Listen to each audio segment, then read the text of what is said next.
as meninas, vai chamar uma por uma. Tá bom? Oi, gente, boa noite, tudo bem? Você está animada?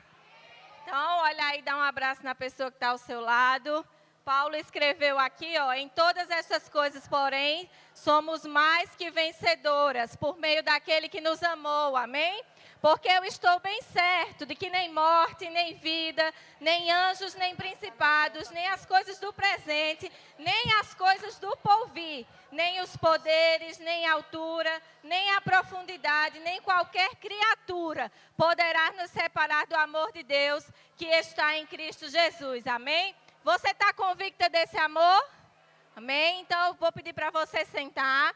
Hoje eu vou receber aqui 3 convidadas especiais. E eu quero que você bata palmas e ovacione aí as nossas ilustríssimas Brigitte, Micaela e Bela.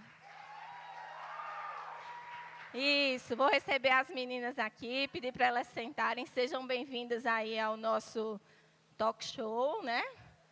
E a gente vai bater um papo aqui bem legal e bem interessante. A ideia é que seja algo bem descontraído, então podem ficar tranquilas, falar daquilo que está no coração de vocês, tá certo? E a mensagem seja passada. Então presta bastante atenção que tem histórias bem bacanas aqui, tá? Então eu vou começar com Brigitte. O interessante, irmãs, é a gente notar que acredito que nós aqui temos praticamente a mesma faixa etária, certo? Amém. A gente tem a mesma... As irmãs não sabem, mas eu estou dizendo que a gente tem a mesma faixa etária. E é interessante que, apesar de termos a mesma faixa etária, nós 4 estamos em momentos bem diferentes das nossas vidas. Nós temos a Brigitte, que é solteira, Micaela, que está solteira no momento, mas estava namorando, Bela, que é mãe de um bebezinho recém-casada, e eu que já estou casada há mais um tempinho, com 3 filhos, né? Então, para você ver que faixa etária não determina nada, né? A gente tem que cumprir os planos e os propósitos que Deus tem para a nossa vida, independente da nossa idade. Certo? Então, Brigitte, falando a respeito de solteira, né? Como é lidar com esse tempo de espera? E com as brincadeiras, porque tem gente que é sem noção, certo? E fica com as brincadeiras desagradáveis. Então, Brigitte já vai começar aí, cortando essas brincadeiras, né? Mas como é que é lidar com esse tempo de espera, né? Ter cuidado no coração para que não deixe as frustrações criarem raízes. Paz, boa noite, tudo bem, irmãs? Estamos aqui, né, como a Rafa falou, e eu creio que você vai ser grandemente abençoada. E como a Rafa perguntou, né, como lidar com o tempo de espera, com as brincadeiras. E para mim, a maior dificuldade em lidar com o tempo de espera hoje não é nada fácil, tá, irmãos? Tem hora que a gente pensa mesmo que foi confundido com Rambo, atiraram em Eva, mas acertaram Rambo, mas tudo bem.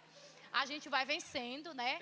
Mas o mais difícil é lidar com a expectativa, lidar com o tempo, seja ele cronológico e biológico, porque eu não sei se você sabe, quando a gente já começa a chegar nos 30 anos, tudo começa a falar, o seu corpo começa a pedir filhos, o seu corpo começa a pedir um casamento, você vai vendo as pessoas.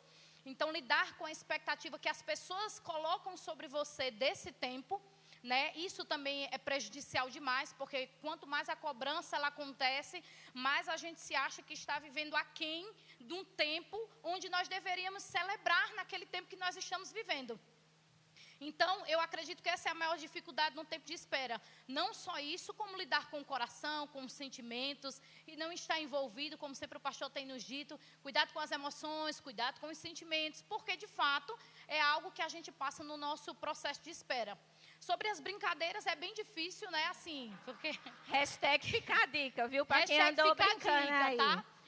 Eu sou uma pessoa que eu já sei lidar de boa com isso, porque eu acredito que as brincadeiras, tem pessoas que elas são sem noção, certo? Porém, quando você é consciente e você tem em você a certeza da sua identidade, quem você é e principalmente quem te prometeu, meus irmãos, deixa a piada rolar, deixa o povo falar, as pessoas perguntarem. É certo que aquele que prometeu é fiel para cumprir. Então, as brincadeiras, porque é aí que a Rafa fala que é um perigo. Às vezes você acaba se relacionando de tanto que as pessoas te pressionam. Ah, vai ficar pra titia. Ah, você tem certeza que gosta de homem? Sei não, hein? Misericórdia. Porque já aconteceu isso, comigo já aconteceu.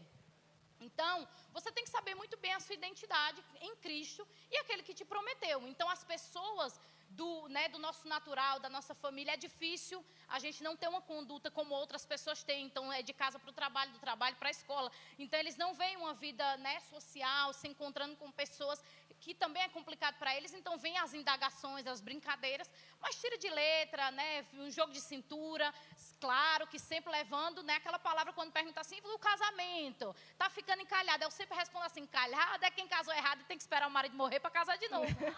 Né? Então, a gente sempre, né, tem que ter eu sempre respondo dessa forma. Então, que aí já corta o mal pela raiz, eu já corto o mal pela raiz. É a Tramontina de Bolsonaro. Já a Tramontina. Já deixo lá, né, irmão?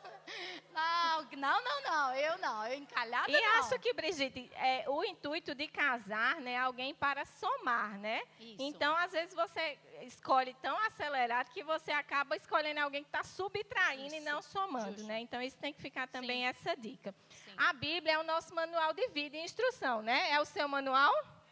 Glória a Deus. E aí ele nos diz, a Bíblia diz que, a Bíblia já dá esse conselho que o solteiro tem que fazer o quê? Não é estar atrás de ninguém, né? Eu costumo dizer que quem perdeu a costela foi Adão. Então, quem tem que procurar a costela perdida é Adão, né? Mas tem umas ervas aí que está procurando a todo custo se entrar na costela de alguém, né?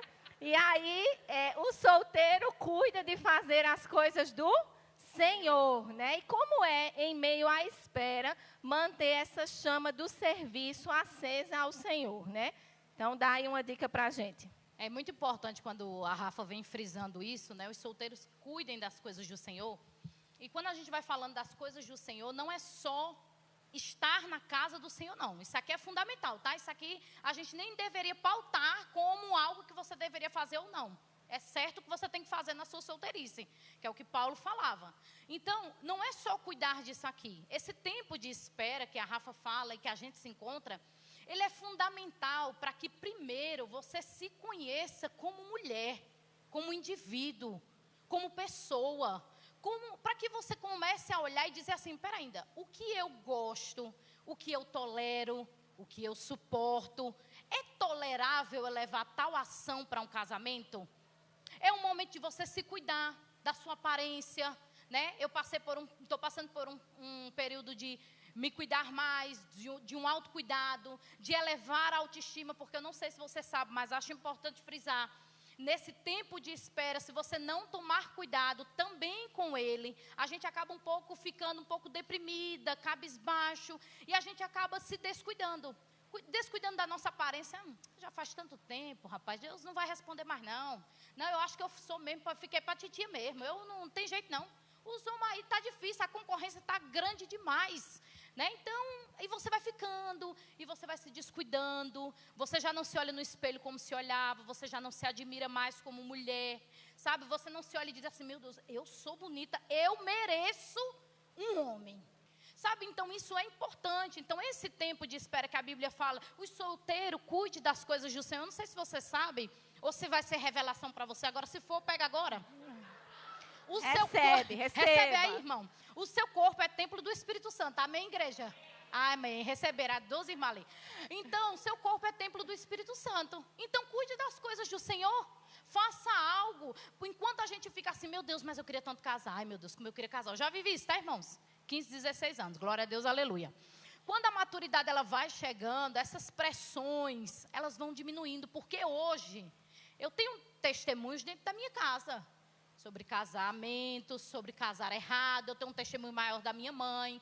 Então, gente, hoje é necessário que nesse tempo de espera você abra os seus olhos. É o que a Rosana diz, a solteira, abra os olhos, a casada feche, porque agora, né, tem o que fazer mais. Então, você que está solteira, está esperando, gente, eu acredito que hoje, muito mais do que anos atrás, casar com alguém para dar certo está muito mais difícil. Porque antigamente não existia, hoje a gente tem que concorrer até com um padrão, onde o padrão muitas das vezes é mais importante do que um caráter. Então, até nisso existe uma concorrência na nossa sociedade. Mas então, é inversão de valores, né? Inversão de valores. E aí é onde entra o nosso equilíbrio. Mas sobre os solteiros cuidar das coisas do Senhor, é você estar envolvido na obra para que o seu coração não fique todo o tempo acelerado e ansioso, pensando. Vai estudar. Eu digo hoje, um dia eu disse nos meus stories, porque tem muita adolescente que me segue, e colocaram uma caixinha de pergunta de alguma coisa da vida sentimental. E eu falei assim, se eu pudesse hoje, eu não me relacionaria com 15, 16 anos. Por quê? Porque vá desfrutar do estudo, vá viajar, conhecer novas culturas, conhecer outras línguas, conhecer pessoas, sabe? Network. Eu faria isso. Então, muitas das vezes, essa aceleração que a gente tem no casar, no desfrutar de coisas carnais, que o Senhor muito se agrada, mas vai chegar o dia. Porém, isso não é a nossa perspectiva hoje, irmãos. O tempo da gente hoje é um tempo de espera. Então, esperar exige de nós tal comportamento. Porque ninguém espera algo. Você espera algo correndo? Não. Você espera algo como? Paciente. De olhos abertos. Porque quem te prometeu não é fiel para cumprir? E o que ele te prometeu?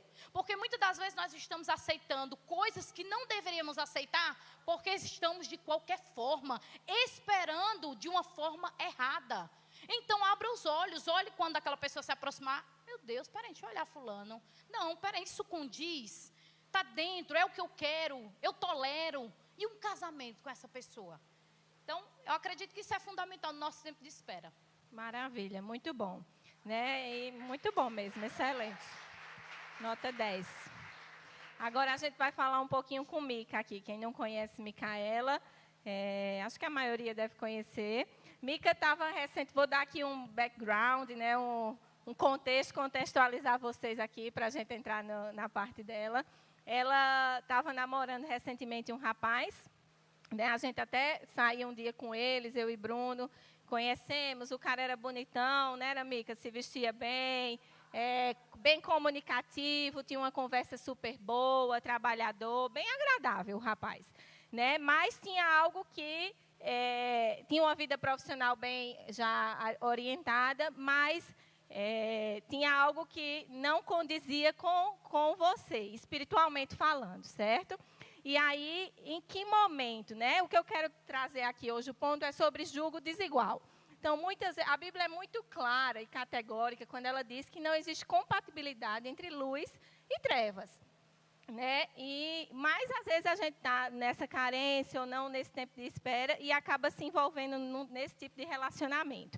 Né? E a minha pergunta é quando reconhecer, né, que não dá para ir adiante nesse relacionamento, porque realmente existe esse jugo desigual. Né? O que é o jugo? Era um negócio que era colocado em cima do boi para ele carregar de um lado certas coisas e do outro certas coisas. Né? O jugo desigual é um peso desigual, né? Uma carga pesada, de forma desigual. Né? Mas a pergunta que eu queria trazer é como identificar que existe isso. Né? Porque às vezes a gente está tão envolvido emocionalmente, e eu quero te parabenizar hoje à noite pela força de superar, reconhecer e sair desse tipo de relacionamento. Mas diga aí para a gente como foi que você reconheceu.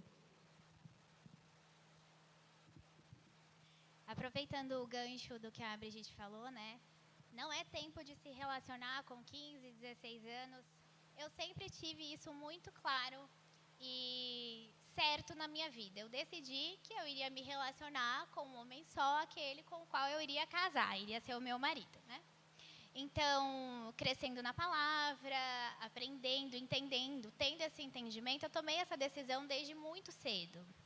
Então, eu era convicta e até os meus 25 anos de idade, eu nunca tinha me relacionado com ninguém, né? Vou fazer essa introdução para vocês entenderem. E na fase da adolescência, quando as minhas amigas já estavam tendo experiências, vivências que eu não queria naquele momento, eu não achava que eu deveria, foi natural, assim, mudar, né, de amizades, né, selecionar, porque não tinha ali nada em comum. Então, eu tinha isso muito certo. Aí, aos 25 anos, como a Rafa falou, né, eu acabei me relacionando. E a pergunta da Rafa foi como identificar, né? E eu sempre, como eu falei, eu sempre tive muito certo, muito claro que era julgo desigual. eu tinha em mente me relacionar com alguém que fosse crente, evangélico, que tivesse a mesma fé que eu. Não só cristão, mas evangélico. Isso era importante para mim. Até pelo meu contexto dentro da igreja, eu sempre me envolvi, eu sempre participei Tinha desse missões no contexto. coração. Sim, tinha missões no coração. Então, eu tinha isso muito claro. Mas, aos 25 anos, eu me vi num momento da minha vida onde eu não estava me sentindo pressionada. Eu não estava procurando alguém. Inclusive, eu conheci ele enquanto eu estava trabalhando. Né? Eu fui maquiar para uma gravação de um programa, então eu conheci ele. Então, eu estava trabalhando.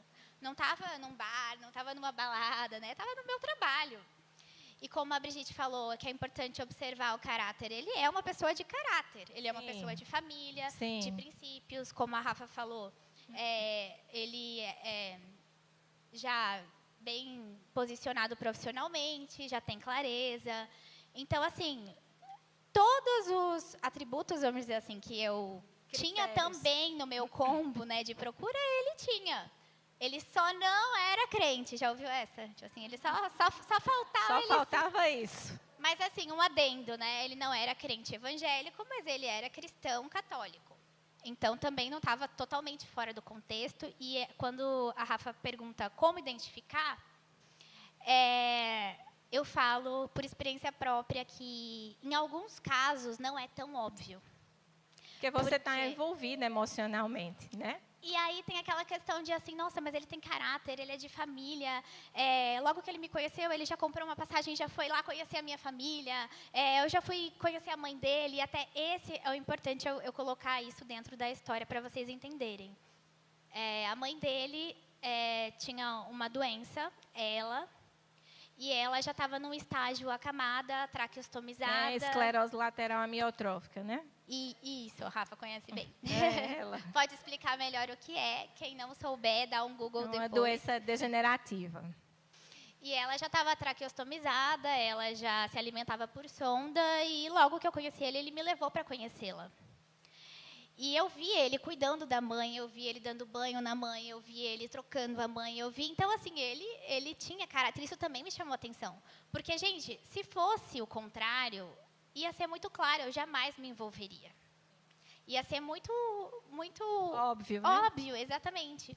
Então, eu vejo que nessa situação, foram essas sutilezas que me fizeram ter um comportamento, né, ir adiante. Porque era sutil demais, assim, né? E, nossa, olha como ele cuida da mãe, né? Quem hoje em dia cuida da mãe, honra as mães. A gente fala muito, né? Quando você for se relacionar com alguém, veja como a pessoa trata os pais. Então, assim, existem coisas que a gente ensina aqui, que eu aprendi, que sim, com certeza você deve avaliar. Mas o buraco é muito mais embaixo. E, assim, como identificar, né? Em que momento você reconheceu que não dava para seguir adiante? Como eu falei, era muito sutil, né? Era muito sutil a sugestão de como Satanás mesmo foi, né, sugestionando, tipo, olha, ele, né? Mas, né, assim, relativizando. E a relativização hoje é um problema muito grande na nossa sociedade. Então, eu fui relativizando algumas coisas que, para mim, até os meus 25 anos de idade, era certo. Era certo. Eu era categórica. E quando foi que eu percebi que não daria mais? O tempo todo, desde que eu conheci ele, eu fui ajustando, né? Dá, né? Porque ele vai na igreja, ele conhece a palavra até um certo ponto, ele tem a família e tal. E eu fui levando o relacionamento dessa forma. Em que ponto que eu cheguei que eu falei, não dá? Não dá. Tiveram vários momentos, eu falo que o Espírito Santo ele foi construindo uma estrutura dentro de mim para que eu me posicionasse. Ele foi construindo exatamente essa estrutura. E eu vejo isso através de pessoas. Eu continuava vindo à igreja, eu continuava frequentando a igreja. Então, eu vejo isso também através de muitas ministrações aqui. E pessoas também chave que foram usadas para abrir os meus olhos, né? me trazer à lembrança aquilo que eu já não estava mais considerando como eu deveria, porque eu sabia. Não posso dizer que eu fui ignorante, porque eu não fui. Eu passei por princípios que eu mesma tinha estabelecido. E, assim, para mim, de verdade, naquele momento, estava tudo bem. Estava tudo bem. A minha mente foi sendo cauterizada. Então, até se eu for estender aqui, é muita coisa para falar. Mas a minha mente estava cauterizada em alguns aspectos. E tiveram algumas situações no próprio relacionamento que foram me mostrando, não vai dar certo. Não vai. Sempre vinha esse alerta. Mas 1 Coríntios 13, o amor tudo suporta, tudo crê, tudo espera. Hoje em dia, 1 Coríntios 13 é a resposta para o mundo, viu? Né? E, inclusive, eu escrevi para ele um dia esse texto, né, e tal, enfim. Então, tinham algumas coisas até da própria palavra que eu pegava para mim como desculpa. E aí, uma das coisas que também me fez demorar a me posicionar é o fato do estado da mãe dele, assim. Eu estava envolvida e eu me sentia muito culpada. Eu falava, como eu vou por um fim, acabar com esse relacionamento e abandonar ele no pior momento da vida dele, nessa circunstância? Como eu vou fazer isso? Eu sentia muita culpa. Eu trazia muito essa responsabilidade para mim, e até o alerta para a gente, que é crente, que tem princípios, que tem compaixão, que tem o amor de Deus. A gente não é Jesus. Não foi a gente que morreu numa cruz. Não é a nossa responsabilidade a salvação das pessoas, 100%. Então, mas eu tinha essa responsabilidade, eu não posso fazer isso, eu não posso abandonar ele. E isso levou eu prolongar a decisão. Mas teve um dia fatídico, né, que eu saí para jantar, era um aniversário, e naquele jantar, depois aconteceu uma discussão, a gente discutiu, e eu, no calor da emoção, eu agi completamente diferente de como eu sou. E me coloquei em risco, desci do carro, enfim, foi péssimo, foi horrível. E depois daquele dia veio a minha ressaca moral. E eu pensei assim, o que foi, eu estou resumindo, né, porque a história é longa. O que foi que eu fiz comigo? O que eu estou fazendo comigo? No que eu me expus? O que eu estou fazendo comigo? Essa foi a primeira ficha que caiu. O que eu estou fazendo comigo? O primeiro arrependimento que eu tive foi o que eu estou fazendo comigo. A princípio, não foi o que eu estou fazendo com Deus, porque eu tinha em mente, com a minha mente cauterizada, lógico, eu tinha a ideia de que Deus, ele não estava me rejeitando. E claro que ele não estava. Mas eu quero ler depois até, se você me permitir, Tessalonicenses, que é muito forte isso, eu preciso deixar isso marcado. De tudo que eu estou falando, se vocês ficarem só com Tessalonicenses. Faz uma determinada escolha, né, e colhe os frutos dessa escolha. E, às vezes, eu fico impressionada, porque é muito comum dentro da igreja isso, né, e as pessoas, às vezes, não têm esse discernimento que você teve, de observar a situação e, em detrimento do sentimento, porque você só se envolve com alguém quando você está gostando da pessoa, né? E você ter essa força de encerrar algo que você percebeu que estava te desviando completamente do propósito que Deus tinha para a sua vida. Né? Então, isso é assim, maravilhoso, serve de alerta, né? Isso existe, Deus tem uma mensagem clara para nós que somos solteiros, né? Para quem é solteiro, o que deve fazer. E, às vezes, a gente perde de experimentar o melhor de Deus nas nossas vidas por decisões erradas e por não ter força, né? De colocar o juízo no lugar, pensar com o Espírito Santo e amarrar os sentimentos e tomar a decisão certa. E hoje eu tenho, assim, eu estou aqui me expondo, né? Porque eu acredito que muitas pessoas, muitas mulheres, muitas meninas dentro da igreja, a gente está sujeito, né? Porque a gente vive no mundo, como eu falei, eu conheci ele trabalhando, enfim. Então, como eu falei, o buraco é mais embaixo, né? O jugo desigual não é simplesmente você se relacionar com alguém que não é evangélico. Às vezes tem jugo desigual dentro da própria igreja, porque... Sim. E aí tem uma canção aqui que eu quero trazer, que é algo que me marcou muito. Nesse dia, principalmente, eu ouvi ela e me marcou bastante. Eu queria trazer, porque é exatamente isso, respondendo, já concluindo, é exatamente isso que me fez me posicionar. Além da estrutura, que analisando eu vejo assim, o Espírito Santo como ele foi maravilhoso em construir essa estrutura para eu me posicionar e não voltar atrás. Porque uma vez que eu me posicionei, eu não vou terminar e voltar, não. Terminei, eu estou posicionada, é isso que eu decidi. E ele me ajudou a criar essa estrutura. E algo que ele reacendeu dentro de mim é a chama mesmo, uma chama. Hoje, um conselho que eu dou para as jovens existe muita coisa que se fala sobre relacionamento, né? Onde eu vou encontrar? Eu preciso estar me relacionando com pessoas, conhecendo pessoas e tal. Eu preciso sair, ter um grupo de amigos, eu preciso...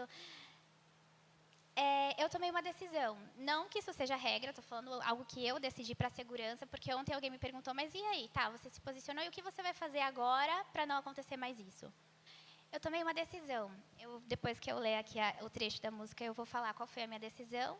E quem gostar e quiser aderir, eu acho que é válido. Eu trouxe a lenha, eu sou o sacrifício. Tu tens o fogo que queima tudo em mim. Não deixe nada aqui que não pertença a ti. Eu trouxe a lenha, eu sou o sacrifício. Tu tens o fogo que queima tudo em mim. Não deixe nada aqui que não pertença a ti. Acenda o fogo em mim, mora em mim. De todos os amores eu escolho a ti. Acende o fogo em mim, mora em mim. De todos os lugares eu escolho aqui. Onde o fogo não apaga, onde o amor não falha, onde a paz reina. É o melhor lugar. Onde o fogo não apaga, o amor não falha, onde a paz reina. É o melhor lugar onde eu posso estar. Não há nada que eu queira mais. Não há nada que eu queira mais. O teu amor me satisfaz. Não há nada que eu queira mais. O teu amor me satisfaz. E ela continua repetindo, é uma música da Fernanda Brum. E é exatamente isso, assim. Hoje eu estou posicionada e o lugar onde eu me posicionei o meu lugar é aqui. O meu lugar é me enchendo da palavra. O meu lugar é como Ana escolheu, estar ali no templo esperando a vinda do Salvador. E assim, cada dia mais entregue, cada dia mais envolvida. É radical mesmo, eu falo. Se eu já era um pouco radical, hoje eu sou radical além da conta, porque esse é o meu lugar. E se eu for encontrar alguém, vai ser aqui. E se eu for encontrar alguém, vai ser nesse lugar, nesse nível de comunhão que eu tenho. Eu não vou sair lá fora e socializar e conhecer mais pessoas. E não, eu vou viver a minha vida intensamente aqui. Eu sou o sacrifício, eu decidi sacrificar essa área da minha vida, entregar ela ao Senhor, porque eu reconheço que não existe lugar melhor. E assim, vou dizer, Hollywood funciona só na telinha da TV. Na prática, Hollywood é uma desgraça. Na prática, comédia romântica é uma desgraça, não serve pra gente. É bonitinho, né? A série lá, Emily in Paris, né? Assistir. Na prática, é uma desgraça. Não é referência pra gente, não é o que Deus tem pra gente. E assim, eu poderia viver uma linda história, né? Poderia viajar, poderia casar, poderia... Mas, assim, não é isso que Deus tem pra gente. Não é uma pessoa que te leve para jantar, não é uma pessoa que te leve para o cinema, não é isso que Deus tem pra gente. Deus tem muito além, e não vale a pena trocar aquilo que Ele tem pra gente por algo que é temporário. E eu decidi investir essa área da minha vida naquilo que é eterno. Muito bom, muito bom. E corajosa, hein? Muito corajosa. E o melhor de tudo é a gente saber, Mica, que mesmo que a gente saia do caminho, pise na bola, não foi do jeito que eu planejei, Deus sempre está com a mão estendida, né, nos trazendo de volta para os seus braços. E nos guardando no seu amor. Certo?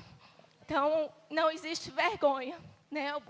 Quando você pede perdão, tudo é lançado no mar do esquecimento. E lidar com a vergonha é outra coisa, né? Não só disso que ela falou, mas muitas vezes em todas as coisas que nós erramos, às vezes o lidar com a vergonha é difícil.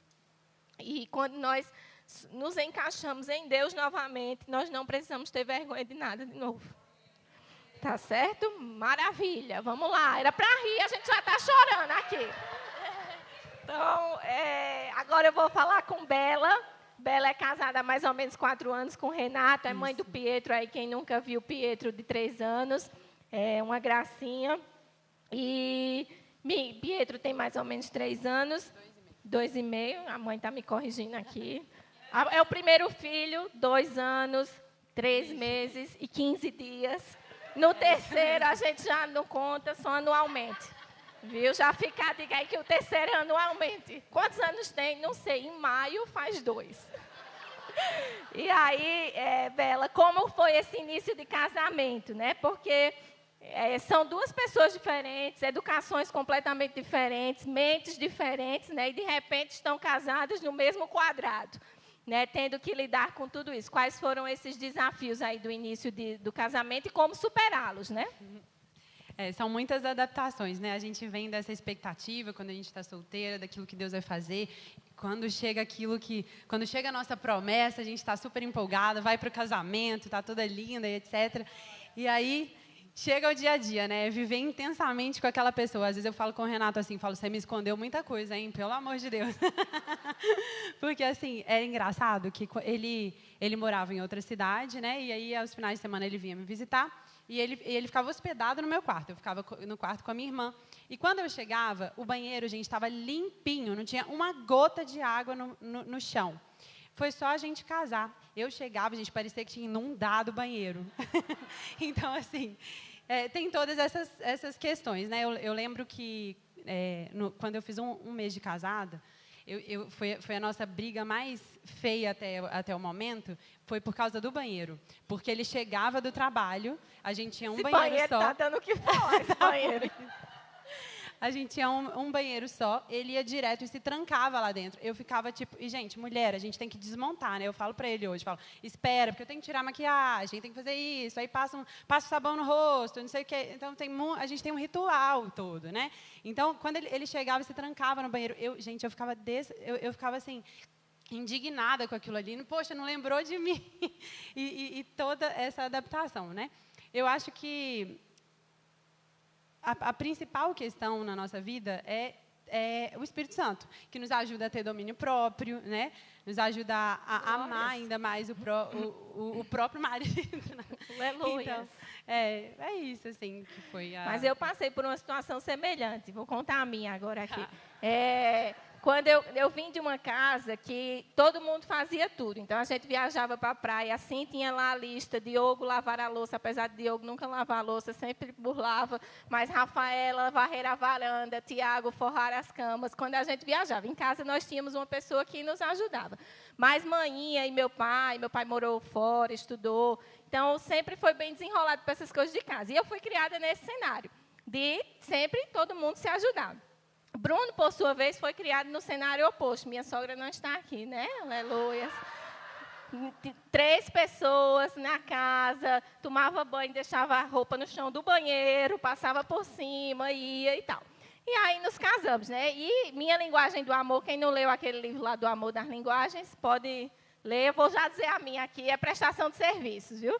E aí o amado não me ajudava. E eu ficava, rapaz, vem lavar a louça, eu cozinho, você lava a louça, eu faço isso, você faz aquilo. E eu dividia as tarefas, e às vezes ele vinha, no início vinha, depois foi deixando de vir, mas eu ficava aborrecida com aquilo, até que um dia eu resolvi conversar, né?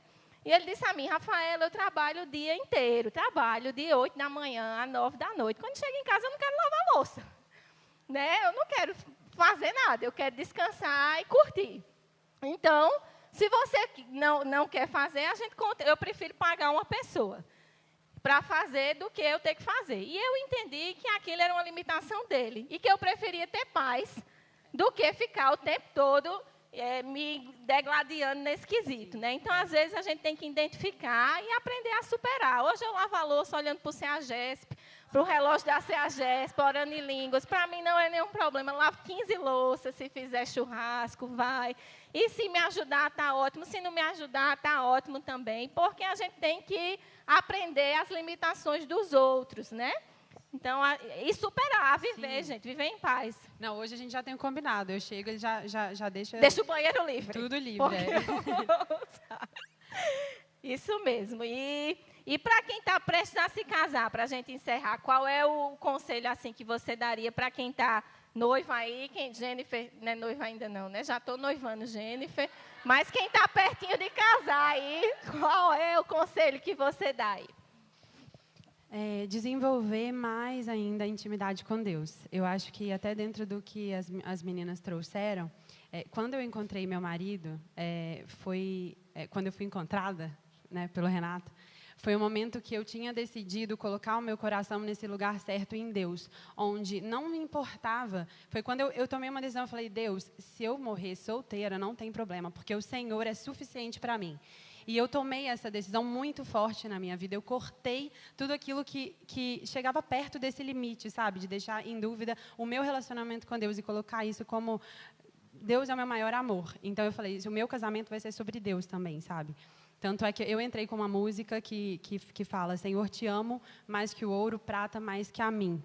E eu acho que essa que é a gente precisa de aprofundar as raízes no Senhor. Porque quando a gente casa, é muito intenso, né? 24 horas, aquela pessoa, cada um tem as suas peculiaridades, então são muitas adaptações. Se a gente não prepara antes a nossa vida espiritual, nós não vamos conseguir exercer o papel necessário, o papel da mulher sábia, e até de fazer esses combinados, nessas mínimas coisas, né? Quem direciona é o Espírito Santo. E também, eu acho que uma coisa muito importante é buscar um homem que tenha sensibilidade ao Espírito Santo. Eu lembro que na minha lua de mel, vou expor também, né, gente? A gente está sendo vulnerável aqui, estamos em casa. Eu sempre falei com Deus, eu quero um homem que ame o Senhor mais do que a tudo, e o resto, eu tenho certeza que a gente vai se acertando, né? E a gente brigou na lua de mel, a gente teve um desentendimento, e na hora eu falei com Deus assim, falei, nossa, eu estou muito chateada com essa situação, eu compartilhei com Deus o meu sentimento. E na hora o Renato virou e ele falou assim, ele sentiu do Espírito Santo de me pedir perdão por aquilo. Então, assim, tentar só explicar, assim, sem expor muito, mas quem foi o conciliador ali foi o Espírito Santo, porque aquilo que eu abri na minha intimidade com Deus, na hora, ele já interferiu. Por quê? Porque o Renato, ele é um homem de Deus, ele é um homem sensível ao Espírito Santo, ele tem temor. Então, quando a gente tem alguma questão, quando você está nesse dia a dia, nos desafios do casamento, se você não está com uma pessoa que tem esse temor a Deus, que vai se arrepender, que tem o Espírito Santo até para trazer para ele o erro, que muitas vezes a gente não vai conseguir convencer o outro. É o Espírito Santo que convence. Então, a gente tem que abrir os olhos antes de casar, para a gente poder desfrutar do melhor, né? Eu acho que o mais importante é isso. Maravilha, excelente. Vamos dar uma salva de palmas aqui para as meninas. Maravilha. Obrigada aí, meninas, pelas palavras. Muito bom.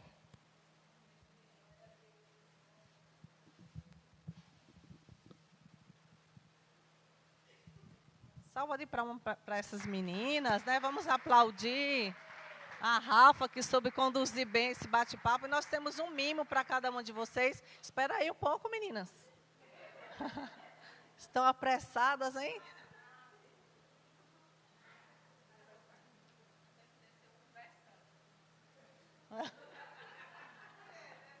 Então, o BIREP agradece a participação de vocês, a integridade, né, das palavras, né, a sinceridade de cada uma, a descontração, muito importante. Saber que temos que brincar também, isso é divertido, faz parte da nossa vida também, para descontrair. E eu sei que trouxe crescimento para muitas mulheres, para as meninas solteiras também, e para as casadas também. Amém? E para as mães que têm jovens também, que podem, né, dar bons conselhos, pelo que eu vi da boca de cada uma dessas meninas, tá bom? Muito obrigada. Amo vocês. Aleluia. Vamos ficar de pé, queridas. Vamos adorar um pouco ao Senhor. E depois eu quero trazer uma breve palavra para o nosso coração, mediante tudo aquilo que elas compartilharam aqui. Nós nascemos para termos relacionamento, né? Deus nos criou, tanto o homem como a mulher, para se relacionar, né?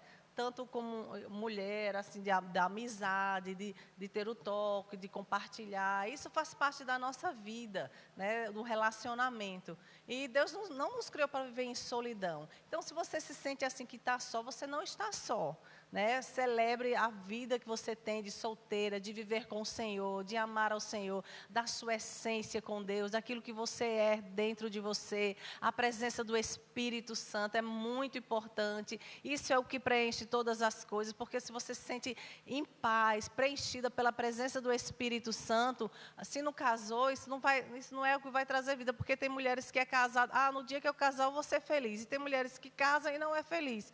No dia que eu comprar tal coisa eu vou ser feliz. No dia que eu tiver tal carro, eu vou ser... Não, isso é tudo coisas que são, né, compra, no outro dia já não tem mais aquele mesmo valor como você estava desejando. Então, o nosso ser, ele é preenchido por dentro pela presença do Senhor Jesus, pela presença do Espírito Santo. A vida zoe dentro de nós, isso que faz toda a diferença e que vai trazer coisas para a sua vida ao longo da sua caminhada e vai te levar para o propósito correto que Ele tem para a vida de cada um de vocês. Deus tem planos para nossas vidas, Deus tem planos de paz e não de mal, para dar o fim desejado. Então, quando nós estamos nessa presença, imergidos, mergulhadas, né, profundamente nessa presença, nada que está à nossa volta, uma coisa ou outra, vai ter importância. Mas o principal é a presença de Deus em nós. Então, vamos adorar o Senhor. Quero chamar as meninas aqui para ministrar um louvor. Aleluia.